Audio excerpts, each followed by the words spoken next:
Hello everyone. प्यारे बच्चों, ये आपके सर मोहम्मद सुहेल साहब बोल रहे हैं और आज हम पढ़ने वाले हैं फ्यूचर इंडेफिनिट टेंस के बारे में। तो कक्षा 7 के बच्चे एक बहुत ही महत्वपूर्ण चीज़ ध्यान देंगे। जो फ्यूचर इंडेफिनिट टेंस है इसके अंदर कुछ तरह के रूल हैं। आज हम इन रूल्स के बारे में थोड़ी सी डिस्कशन करेंगे। तो चलिए थोड़ी सी अपनी डिस्कशन शुरू करते हैं, ठीक है बच्चों। तो सबसे पहले हमको ये जानना होगा कि जो हमारा जो है फ्यूचर इंडेफिनिट टेंस है उसको हम डिफाइन कैसे करते हैं। फ्यूचर इंडेफिनिट टेंस कैसे होता है, कैसे इसको जो है हम अच्छे से रीड कर सकते हैं। तो चलिए थोड़ा सा हम लोग ध्यान देंगे फ्यूचर इंडेफिनिट टेंस क्या है। तो यहाँ पे लिखा हुआ फ्यूचर, तो फ्यूचर का मतलब क्या हुआ है, जो आने वाला है। क्या होने वाला है प्यारे बच्चों, ये है आने वाला।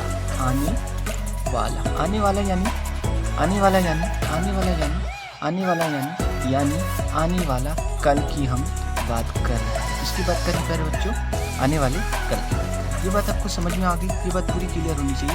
हम आने वाले कल की बात कर रहे हैं। अब देखिए इसके ऊपर हम बात करने वाले हैं। चूँकि हम फ्यूचर इंडेफिनिट पढ़ रहे हैं तो आइए अब हम लोग फ्यूचर इंडेफिनिट को पूरी तरीके से एक्सप्लेन करें, पूरी तरीके से इसको समझें। देखिए इसके अंदर क्या होता है, इसके सबसे पहले हम लोग जानते हैं इसकी पहचान क्या होती है या इसकी आइडेंटिफिकेशन क्या होती है। तो हम सबसे पहला यहाँ पे एक पॉइंट लिखेंगे और इसके अंदर लिखेंगे पहचान। क्या लिखेंगे प्यारे बच्चों, सबसे पहले लिखेंगे आइडेंटिफिकेशन। क्या लिखेंगे, आइडेंटिफिकेशन। क्या लिखेंगे, आइडेंटिफिकेशन। आइडेंटिफिकेशन। अब देखिए प्यारे बच्चों, ये आइडेंटिफिकेशन क्या होती है, इसको हम कैसे पहचान सकते हैं। तो बहुत ही सुंदर तरीके से इसको हम पहचान सकते हैं। अब कैसे पहचान सकते हैं, तो थोड़ा सा हम लोग फोकस करेंगे। क्या करेंगे, सबसे पहले हम लोग जानेंगे इसके अंदर अगर किसी सेंटेंस में आ रहा है ऊँगा, ऊँगा, ऊँगी, ऊँगा, ऊँगी,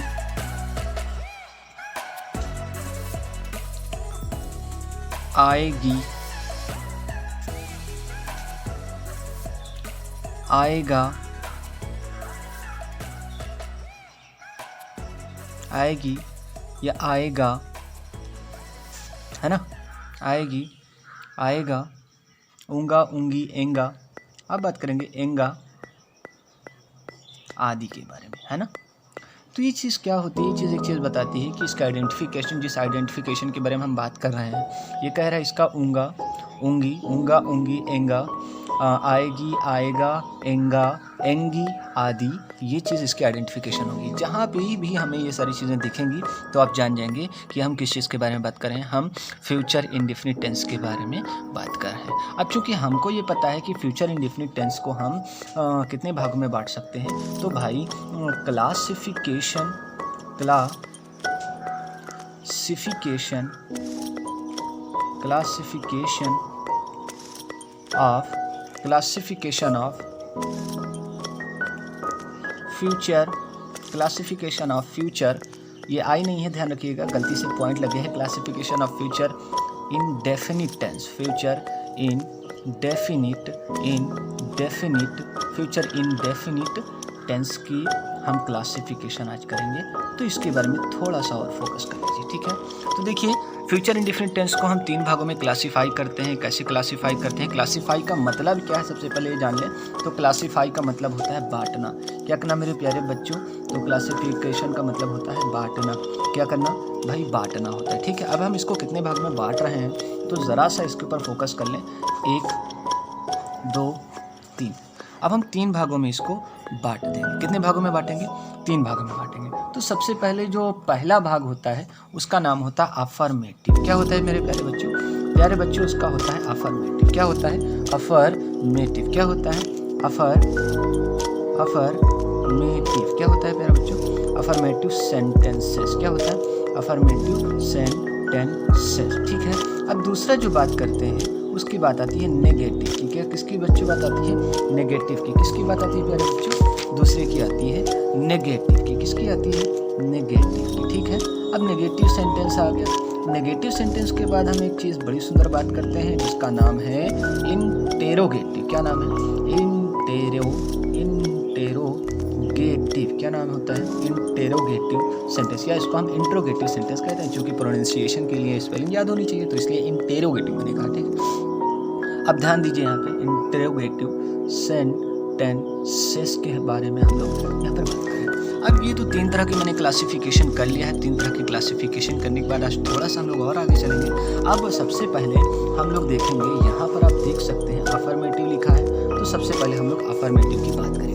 अब अफर्मेटिव में क्या होता है, अफर्मेटिव की पहचान जो ऊपर की मैंने पहचान बताई, पहचान सारी यही होती है। तो इसके लिए हम क्या लिखते हैं, सबसे पहला पॉइंट हमारा आता है आइडेंटिफिकेशन।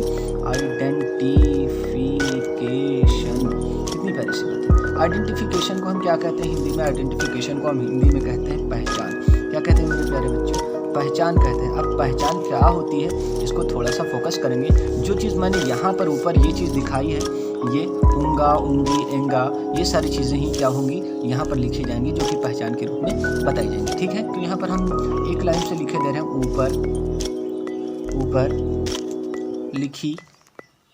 ऊपर लिखी गई लाइन। क्या ये बात समझ में आ रही है सभी को, कितनी प्यारी सी लाइन है, ठीक है।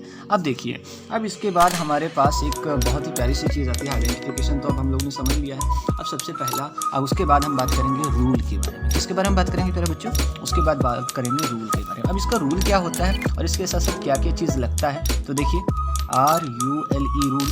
अब इसका रूल के ऊपर थोड़ा सा हम फोकस कर लेंगे। अब रूल के ऊपर कैसे फोकस करेंगे, इसके बारे में थोड़ा सा ध्यान देने योग्य बात होती है, ठीक है। तो सबसे पहले हमको एक बात पता है कि कोई भी सेंटेंस अगर हम बनाते हैं तो उसके अंदर क्या होता है, सबसे पहले हम लोग सब्जेक्ट लिखते हैं, नहीं लिखते हैं बेटा, लिखते हैं ना, तो ये बात समझो अच्छे से। सबसे पहले सब्जेक्ट लिखते हैं, फिर क्या लिखते हैं, सब्जेक्ट के बाद कोई हेल्पिंग वर्ब आता है, विल या शैल, फिर वर्ब की फर्स्ट फॉर्म आता है, फिर ऑब्जेक्ट आता है ना। ये बात समझ में आ रही है, तो चलिए देखते हैं। सब्जेक्ट प्लस विल, ये ऑब्लिक का निशान है, ऑब्लिक, शैल प्लस वर्ब की फर्स्ट फॉर्म।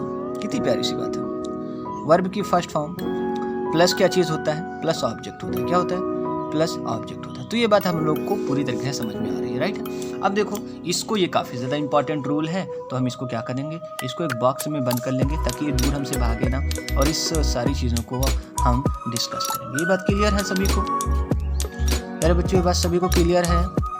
माफ़ करना, आवाज़ तो नहीं आ सकती, लेकिन हम बार बार कह रहे हैं, ये बात क्लियर करिए, क्योंकि ये चीज़ काफ़ी important. Subject plus will plus या शैल प्लस वर्ब की फर्स्ट फॉर्म और प्लस ऑब्जेक्ट। अब देखिए, यहाँ पे एक महत्वपूर्ण बात है जो हम हरे पेन से लगा रहे हैं, उसके बाद हम क्या लगाते हैं, फुल स्टॉप लगाते हैं। बहुत सारे बच्चे इस चीज़ के ऊपर फोकस नहीं करते, तो कृपया करके इस चीज़ के ऊपर फोकस करें, यहाँ पर फुल स्टॉप लाना ज़रूरी है। ये बात समझ में आ रही है सभी को। अब थोड़ा सा हम लोग और आगे चलेंगे और थोड़ी सी फीलिंग लेते हुए थोड़ा सा कुछ काम करेंगे। आ रही है बात समझ, चलिए देखते हैं। अब अगला क्या है, अगला कुछ हमारी एक्सरसाइजेज से पहले कुछ चीज़ों का डिस्कशन कर लेंगे। जैसे मान लीजिए थोड़ी देर के लिए आपके पास सबसे पहला दे रखा है, ही दे रखा है। क्या दे रखा है, ही के साथ आप क्या लगाओगे, शैल लगाओगे या विल लगाओगे, तो ही के साथ आप हमेशा विल का प्रयोग करोगे। किसका प्रयोग करोगे प्यारे बच्चों, विल के, ही के साथ हमेशा किसका, विल का प्रयोग करोगे। किसका प्रयोग करोगे बेटा, विल का प्रयोग करोगे। अब अगला दूसरा नंबर आता है। दूसरा नंबर क्या कहता है, दूसरा नंबर ये कहता है कि अगर हम बात करें यहाँ पे शी की, यहाँ पे शी लिखा हो तो शी के साथ किसका प्रयोग करते हैं, तो शी के साथ हमेशा विल का प्रयोग करा जाता है। ये भी बहुत ही ज़्यादा महत्वपूर्ण रूल है और इसको हम अच्छे से समझेंगे, ध्यान दो यहाँ, ठीक है। प्रयोग करो, जैसे कि आप लोगों ने देखा है रूल नंबर 3 अब क्या कह रहा है हमारा, रूल नंबर 3 के ऊपर थोड़ा सा फोकस करेंगे। रूल नंबर 3 में क्या कह रहा है, अगर यहाँ पर हमारा आई आ जाए, क्या आ जाए, आई, तो आई के साथ हमेशा किस का प्रयोग करें, क्या आई के साथ हम विल का प्रयोग कर सकते हैं, जी नहीं, तो फिर किस चीज़ का प्रयोग कर सकते हैं, इसके बारे में थोड़ा सा फोकस करेंगे। तो हमेशा ध्यान रखेंगे, आई के साथ हमेशा वी यूज हियर ऑलवेज, किस चीज़ का प्रयोग करेंगे, आई के साथ हमेशा किस चीज़ का प्रयोग करेंगे, तो आई के साथ हमेशा शैल का प्रयोग करेंगे। किस चीज़ का प्रयोग करेंगे माय डियर स्टूडेंट्स, तो शैल का प्रयोग करेंगे। अब ये शैल का प्रयोग आई के साथ क्यों करेंगे, तो थोड़ा सा इसके ऊपर हम फोकस कर लेते हैं। क्योंकि ये आई जो यहाँ पर दिख रहा है, ये आई यहाँ पे क्या है, ये फर्स्ट पर्सन है। क्या है बेटे, ये फर्स्ट पर्सन होता है। ये क्या होता है, आई, ये फर्स्ट पर्सन यानी कि फर्स्ट फॉर्म होता है। फर्स्ट फॉर्म कह सकते हो इसको, कोई बुरा वाली बात नहीं है। आ रही है बात समझ? अब आइए चलते हैं। अब अगला सवाल आता है, अगला एक्सप्लेनेशन आता है। अगला एक्सप्लेनेशन क्या कह रहा है? अगला एक्सप्लेनेशन अगर यू आ जाए या वी आ जाए, क्या आ जाए? मान लीजिए वी आ गया, ठीक है। वी के बाद अगर हम बात करें वी आ जाए तो किस चीज़ का यूज़ करते हैं? तो वी के साथ भी शैल का प्रयोग करते हैं। वैसा क्यों करते हैं? क्योंकि ये भी ऐसा ही है जैसा आई था। क्या बात समझ में आ रही है सभी को, है ना? ये बात जो पूरी चीज़ें आपको दिखाई दे रही हैं, पूरी चीज़ें कवर होनी चाहिए, पूरी चीज़ें एकदम पूरी तरीके से एक्सप्लेनेशन में आनी चाहिए, है ना? अब थोड़ा सा हम लोग और आगे चलेंगे, समझे? तो चलिए थोड़ा सा और फोकस करेंगे। हाँ, अब बात आती है कि ये चीज़ तो हमने जान लिया, रूल हमने जान लिया। अब इसके अंदर के कुछ एग्जाम्पल्स भी देख लेते हैं। तो चलिए आइए थोड़ा सा एग्जाम्पल भी उठाते हैं। एग्जाम्पल क्या चीज़ देखते हैं? एग्जाम्पल। तो देखिए एग्जाम्पल कैसे होता है, एग्जाम्पल को हम क्या कहेंगे, है ना? तो उसके बारे में थोड़ा सा बात करेंगे। एग्जाम्पल को हिंदी में हम उदाहरण कहते हैं। उदाहरण इसके क्या होंगे, उदाहरण के ऊपर थोड़ा सा हम फोकस करेंगे, ठीक है? अब मैंने कहा कि वो आज स्कूल जाएगा। अगर मैंने ये एग्जाम्पल ले लिया, पहले ले लिया वो आज स्कूल जाएगा। बेटा वो कहाँ जाएगा? वो आज स्कूल जाएगा। अगर इसकी बात करें तो क्या होगा, इसको हम जो है, हमें पता है कि यहाँ पर हमने एक रूल पढ़ा था कि यहाँ पर हमने एक बहुत ही प्यारा सा रूल पढ़ा था कि रूल क्या चीज़ है। जैसे पहचान लिखा हो, ऊपर लिखी हुई लाइन की पहचान, जैसे ऊँगा, ऊँगी, आएगी, जाएगा, आएगा, आएगा, आएगी, जाएगा, जाएगी, एंगा, ऊँगी, ये सारी चीज़ें हैं इसमें आ सकती हैं। तो इसके अंदर हम सबसे पहले देखेंगे ये जो यहाँ पे ये चीज़ लिखा हुआ है, ये क्या है? यहाँ पे लिखा हुआ जाएगा। क्या लिखा है बेटा? जाएगा। तो यहाँ पे एंगा आया ना, एंगा आया तो जाहिर सी बात है ये जो है फ्यूचर इंडेफिनिट में आ रहा है। अब ये फ्यूचर इंडेफिनिट में आ रहा है तो हम फ्यूचर इंडेफिनिट का रूल इसमें लगा के और इसको सॉल्व करेंगे। चलिए देखते हैं हमारा रूल क्या कह रहा है। हमारा रूल कह रहा है सब्जेक्ट। अब इस सेंटेंस के अंदर हम सब्जेक्ट को ढूंढेंगे। तो सब्जेक्ट हमें पता है, सब्जेक्ट हम उसको कहते हैं जिसके बारे में हम बात करते हैं। तो यहाँ पे देखिए, यहाँ पे वाह है, वाह यहाँ पे एक सब्जेक्ट है। अब वाह का मतलब एगा, एगा का मतलब क्या है? ये लड़का होगा, क्योंकि एगी होती तो लड़की होती। तो यहाँ पे लिखेंगे ही। क्या लिखेंगे? ही के साथ हम किस चीज़ का प्रयोग करते हैं? हमको पता है ही के साथ हम विल का प्रयोग करते हैं, क्योंकि यहाँ पे विल शैल दोनों ऑप्शन में है। तो हम यहाँ पे विल का प्रयोग करेंगे क्योंकि ये ही के साथ है। अब देखिए क्या होगा, ही विल। क्या होगा बेटा? He will.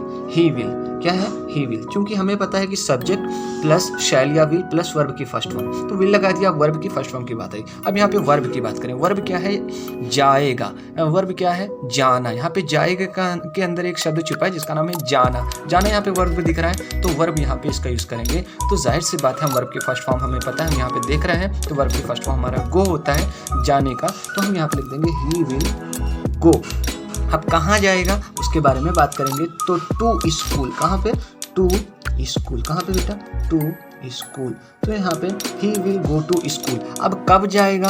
आज जाएगा, कल जाएगा, परसों जाएगा। तो हम यहाँ लिखा है आज जाएगा, लेकिन अभी जा नहीं रहा है, आने वाले कुछ समय के बाद जाएगा। तो यहाँ पे फ्यूचर हो जाएगा। अब इसको लिख देंगे टुडे। क्या लिखेंगे बेटा? यहाँ पे लिखेंगे टुडे। और ये सवाल, ये क्वेश्चन, ये जो है एक्सप्लेनेशन आपका कंप्लीट हो गया। उसके साथ साथ हमने यहाँ पर एक चीज़ और सुंदर सी पॉइंट रखी है जिसका नाम है फुल स्टॉप। और यहाँ पे हम क्या लिख देंगे? यहाँ पे हम इस तरह का फुल स्टॉप लगा देंगे। क्या बात समझ में आई सबको?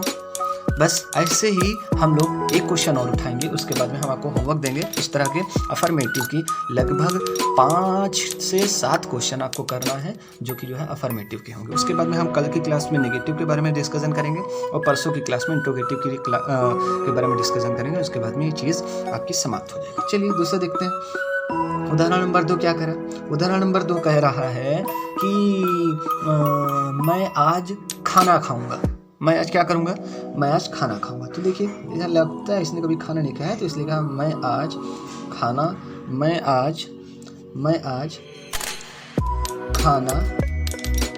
खाऊंगा।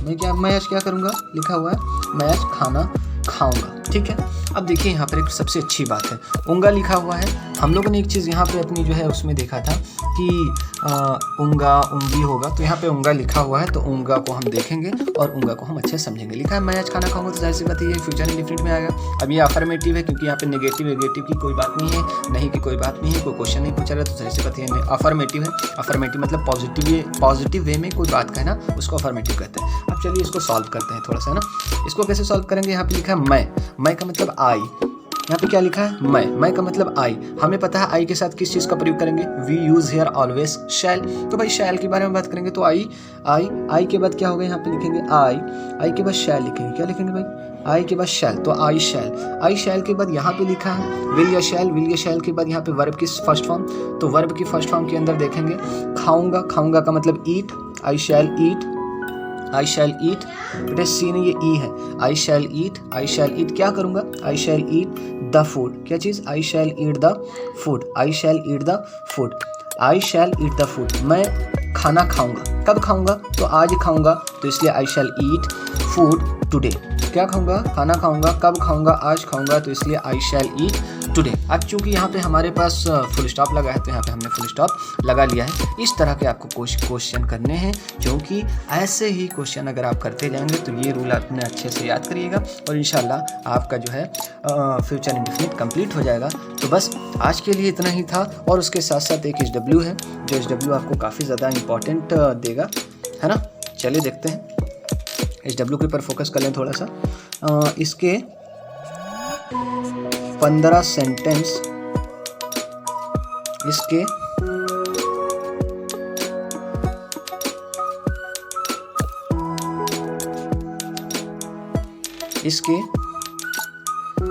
15 सेंटेंस आपको क्या करना है, इसके 15 सेंटेंस, चूँकि ये हमारा मार्कर चल नहीं रहा है, इस पर रुक के चल रहा है तो इसलिए इसको सेट नहीं कर पाया हूँ। इसके आपको 15 सेंटेंसेस मेंटेन करने हैं। कितने सेंटेंसेस मेंटेन करने हैं, 15 सेंटेंसेस इसके क्या करना है, मेंटेन करना है।